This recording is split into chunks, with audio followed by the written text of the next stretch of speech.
On se retrouve aujourd'hui pour une nouvelle vidéo. Comme je vous avais dit dans ma précédente, que j'allais vous présenter en fait comment je m'organise entre autres en format miniature pour mes coloriages. Puisque si jamais je pars en vacances ou que je me déplace, que j'ai envie de trimballer mes crayons de couleur, ou tout simplement colorier tranquillement dans son canapé sans avoir à trimballer avec soi tous les formats A4. J'ai trouvé beaucoup plus pratique en fait ce petit format qui contient énormément de choses, des choses que moi j'ai l'utilité. Voilà. Et d'ailleurs j'utilise quasiment que ça à la maison. Finalement, je les ai en format A4. Je dirais que c'est vraiment quand j'ai un doute sur une couleur, que je veux vraiment regarder en grand format, mais sachant que vous allez voir, celui-ci me convient particulièrement. Alors, tout simplement, c'est un petit carnet que j'ai acheté tout bêtement chez Action. Voilà, j'ai pas payé bien cher.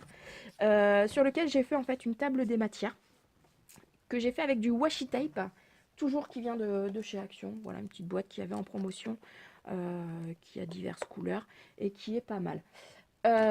Donc tout simplement, j'ai fait ma table des matières des crayons que je dispose, à savoir les Brutfunner, alias les Wanshui, les Gangui.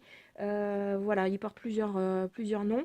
Les Castle Art Supplies, les colorés, les Marco raffinés, les polychromos, les Prismacolor en 48, puisqu'au départ j'avais que les 48, puis j'ai investi dans les 150, et les polychromos à l'unité, puisque je n'ai pas acquis de grande boîte et je ne sais pas si je le ferai puisque je préfère vraiment les Prismacolor.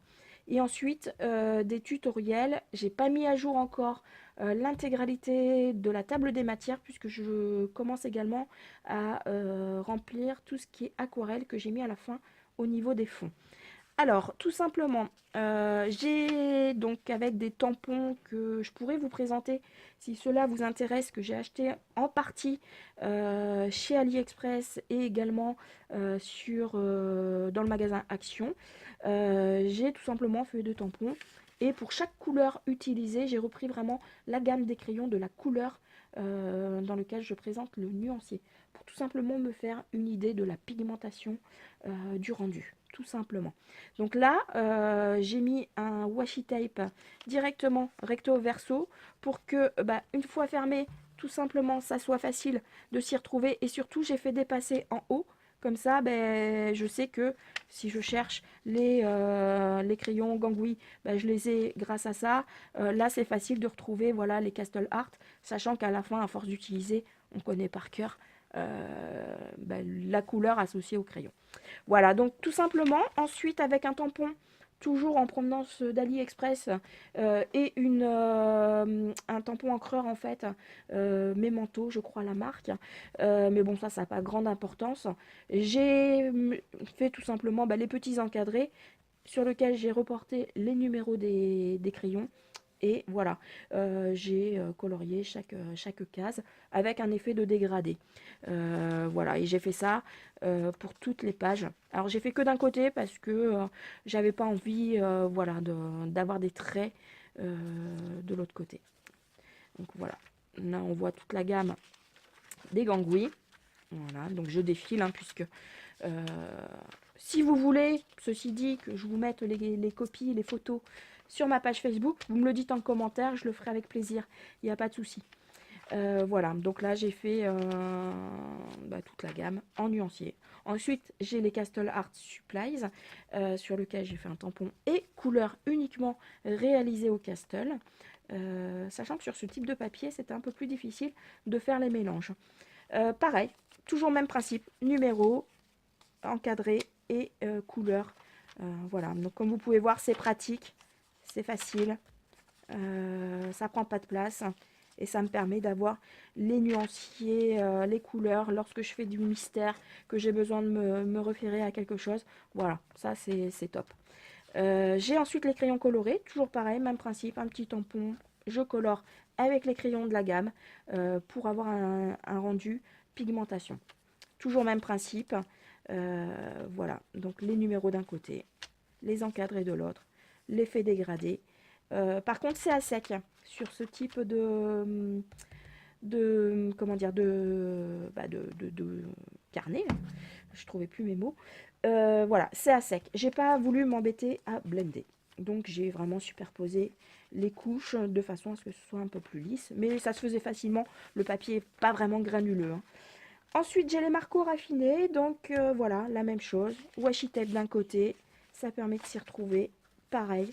Donc j'ai fait ça sur chaque. Après, rien ne vous empêche de faire recto verso. C'est que moi je me suis dit, en appuyant, il suffit que j'aille le trait qui soit visible ou en relief de l'autre côté. Ça va faire une pigmentation différente. Je serai obligée de blender. Enfin voilà, j'ai préféré tout simplement parce que voilà, j'avais envie de faire comme ça. Rien ne vous empêche de faire recto verso. Moi j'ai gardé vraiment le côté droit uniquement. Ensuite les polychromos, donc mes 12 premiers polychromos, donc je les avais là, puisque quand j'ai fait le nuancier, ben, j'avais pas d'autre gamme tout simplement. Les Prismacolor, pareil, donc toujours le petit dessin fait au Prisma, même principe, voilà. J'ai suivi par contre, je crois, de mémoire, le nuancier qui est fourni sur le site avec des petits ronds. Voilà, j'ai gardé la même trame, tout simplement. Donc parfois, ils ne sont pas forcément classés comme il faut. C'est pour ça, ça explique un peu les différences. Voilà. Ensuite, les Prismacolor 150. Et je constate d'ailleurs que je ne les ai pas coloriés. Il va falloir que je corrige ça. Voilà, donc là, cette fois-ci, bah, avec la gamme des 150. Voilà, toujours la même chose. Vous avez les 150. Voilà. Même principe. Donc ça permet de trouver facilement. Les polychromos à l'unité que j'ai pas encore rempli, il faut que je fasse. Alors j'ai laissé effectivement délibérément plusieurs pages vides en me disant si jamais un jour je fais l'acquisition des 120, bah au moins j'ai la place des 120. Tout simplement puisqu'après j'ai décidé de faire les tutos. Donc à l'intérieur, vous avez les tutos que j'ai repris sur diverses chaînes, voire sur les sites comme Pinterest. Là, entre autres, ben, ça peut parler à certains pour ceux qui suivent la chaîne de Bruno Art Gallery, qui avait fait une vidéo très bien expliquée concernant la couleur peau. Sauf que quand on fait un dessin, bah, j'avais pas forcément envie de retourner chercher la vidéo, de regarder de nouveau la vidéo, de me dire quels sont les crayons qu'il prend. Je me suis dit, mets-le sur papier et au moins, tu as un visage à colorier. Bah, tu te mets dans la rubrique peau. Pareil, hein, je rajouterai du washi tape, c'est que pour l'instant, je ne l'ai pas finalisé. Mais voilà, l'idée, donc, il l'avait fait donc, au marco raffiné. Donc j'ai mis, pareil, les numéros des couleurs de chaque côté avec le code couleur pour voir un petit peu ce que ça faisait. Et puis j'ai reporté voilà, les effets de dégradé tels qu'il les indiquait dans sa vidéo. J'ai fait la même chose pour les polychromos. Et j'ai fait la même chose pour les Prismacolor, c'est-à-dire les 3 vidéos qu'il avait mis en ligne. Ensuite, sur Pinterest, j'ai trouvé un tuto. Alors, c'est pas un tuto, c'est des codes, des combos de couleurs pour représenter les cheveux. Après, si je pourrais peut-être faire un tuto pour vous dire comment je procède pour colorier les cheveux. Je peux effectivement vous faire voir cela, il n'y a aucun souci. Dites-le moi en commentaire si ça vous intéresse. Donc là, entre autres, mais donc, j'ai refait le dessin tel qu'il était sur Pinterest. J'ai rien changé quant à la présentation. Je l'ai juste traduit puisque c'était en anglais, tout simplement. Donc là, entre autres, j'ai mis un numéro, le 1, le 2, le 3. Tout simplement parce que c'est dans l'ordre d'application, par exemple pour la peau au niveau des visages. C'est-à-dire que le 927 s'applique sur l'intégralité du visage. Viennent ensuite les ombres sur les bords. Et ensuite, donc on renforce sous les cheveux et sous le menton, tel que je l'ai notifié, avec une couleur un peu plus foncée. Celui-ci servant de blush pour les joues. Pareil pour les cheveux. On a la couleur 1, 2, 3, 4, 5 dans l'ordre d'application. Voilà. Et ça, j'ai fait ça pour du blond clair, pour du blond, pour du châtain foncé, du roux, du brun moyen, du brun foncé. Donc c'est pareil, si ça vous intéresse, vous me le dites, je pourrais faire des copies que je pourrais mettre sur ma page Facebook. Voilà, n'hésitez pas à me le dire si vous voulez revoir effectivement les codes couleurs. Moi en commentaire. Voilà, donc là c'est fini pour les tutos, sachant que je vais continuer puisque j'ai des bouquins également que je pourrais vous présenter qui permettent de faire des effets. Donc ceux que je vais juger utiles dans la plupart des coloriages, je les rajouterai au fur et à mesure. J'ai certaines petites idées comme les effets or, argent, cuivre, voilà, les effets matière, pourquoi pas les fruits, enfin je sais pas encore après par la suite ce que je rajouterai, mais j'ai laissé de la place en conséquence. Vers la fin du livre, puisque vous voyez que ça a légèrement gondolé, même si j'ai appliqué du gesso, j'ai fait tout ce qui était fond, tout simplement.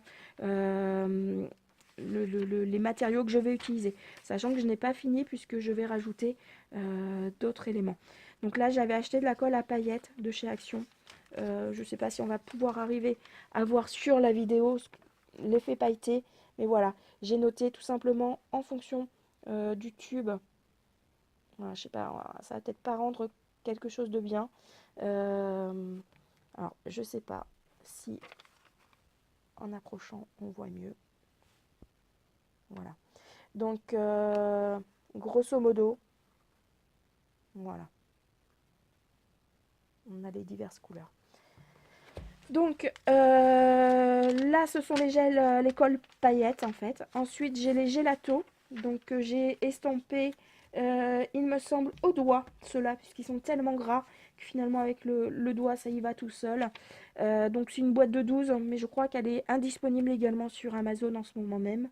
Pareil, j'avais une promo, donc pas très cher. Ensuite, les métalliques, puisque j'avais flashé sur un coloriage sur la chaîne de Color L. Elle avait utilisé en fait les fonds métalliques et j'avais trouvé le rendu superbe. Du coup, j'ai vraiment craqué sur les gélatos métalliques. Alors pareil, encore une fois, je ne sais pas si on va arriver à voir le côté métallique. J'ai estompé cette fois-ci avec du white spirit sans odeur. Donc j'ai l'impression qu'on ne le voit pas trop bien. Mais bon, ça brille. Vraiment un effet métallique et lumineux à la lumière. Ensuite, l'aquarelle nacrée de chez Action. Donc là, vous voyez, bah, j'ai pas fait encore le nuancier. Je l'ai de toute façon en grand format. J'ai les néocolores que j'adore travailler, cette fois-ci sur une base de gesso, pour éviter de faire trop gondoler la feuille. La pigmentation, elle est juste top. Enfin, moi, j'adore. J'adore faire les vitraux avec les néocolores. Je trouve ça excellent. Voilà, de pouvoir faire des dégradés. Les dégradés se font facilement. Donc les fameux Gold Faber de chez Faber-Castell. Donc toujours sur du gesso. La pigmentation est un peu moindre, hein, on le voit de suite. Mais bon, après pour du fond, ça peut faire le job. Voilà. Donc j'ai très peu de nuances, hein, j'avais pris une petite boîte de très peu de couleurs. Et les fameux Derwent Intense. Donc là, on le voit donc sur du gesso. La pigmentation est super forte. Il n'y a pas photo. Et par contre, j'aime moins l'aspect sur le papier. L'application, j'aime pas, ça crisse, ça. Enfin, c'est pas agréable. Mais alors, par contre, une fois qu'on révèle la couleur avec les stylos, enfin, les crayons, les pinceaux à réservoir d'eau, voilà, je cherchais le mot. Bah là, après, c'est juste top, hein. Voilà. Donc, le nuancier qui se représente de la même façon hein, qu'avec mes crayons de couleur, toujours code couleur, le quadrillage. Ensuite, j'ai plastifié parce que j'avais pas envie de les refaire les fameux combos. Alors, c'est pas forcément ceux qu'on a vus dans la précédente vidéo en grand format, puisque j'en ai trouvé d'autres et que j'ai tout simplement aimé. Par exemple, dans les tons bleus, j'ai fait recto verso. Il y a du vert, donc ça peut m'aider entre autres quand je veux colorier de la nature, des feuilles, que je suis en manque d'inspiration, que je me dis tiens, quelle couleur je pourrais utiliser, et ben là j'ai tout sous la main. Pour faire un ciel ou un effet nuit, bah, je suis pas obligée de tout utiliser. Je me dis tiens ouais les deux premières ça fait pas mal. Après je rajoute du Posca blanc pour faire des étoiles. Bah, ça le fait super bien quoi. Et c'est pratique, ça reste dans mon petit carnet. Là donc c'est pareil, c'est des petits combos. Le vert, voilà, où on a plein d'idées pour pouvoir faire du vert avec les feuillages, etc. Donc là, plus les effets ciel, en fait, les mélanges, les dégradés.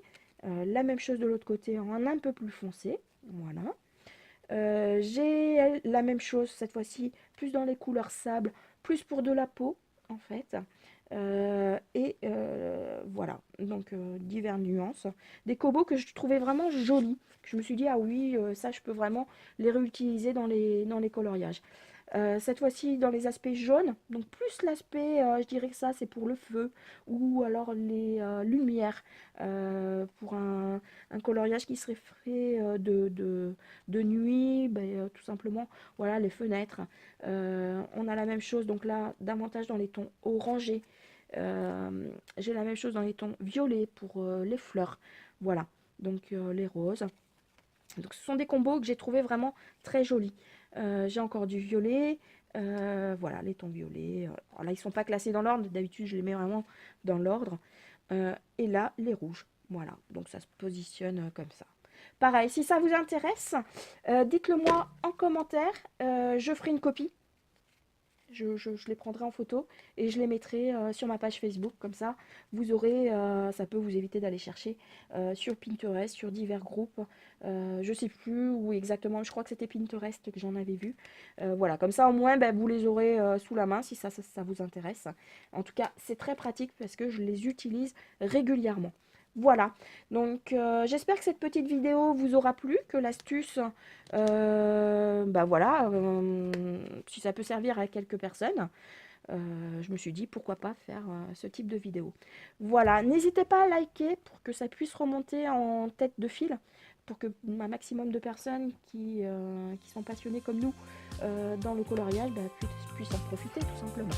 Voilà, en tous les cas, je vous remercie d'avoir regardé et je vous dis à très bientôt pour une nouvelle vidéo.